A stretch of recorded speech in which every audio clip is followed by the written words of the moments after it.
حدثنا إسماعيل قال حدثني مالك عن سميخ مولى أبي بكر بن عبد الرحمن بن الحارث بن هشام بن المغيرة أنه سمع بكر بن عبد الرحمن: كنت أنا وأبي فذهبت معه حتى دخلنا على عائشة رضي الله عنها قالت: أشهد على رسول الله صلى الله عليه وسلم إن كان لا يصبح جنبا من جماع غير احتلام ثم يصومه. ہم سے اسماعیل بن ابی اویس نے بیان کیا کہا کہ مجھ سے امام مالک نے بیان کیا ان سے ابو بکر بن عبد الرحمن بن حارث بن ہشام بن مغیرہ کے غلام سمی نے انہوں نے ابو بکر بن عبد الرحمن سے سنا،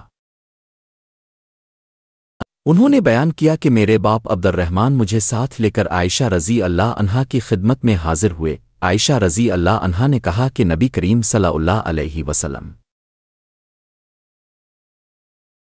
صبح جنبی ہونے کی حالت میں کرتے احتلام کی وجہ سے نہیں بلکہ جماع کی وجہ سے، پھر اب روزے سے رہتے یعنی غسل فجر کی نماز سے پہلے سحری کا وقت نکل جانے کے بعد کرتے۔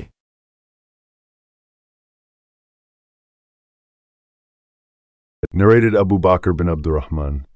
My father and I went to Aisha and she said, I testify that Allah's apostle at times used to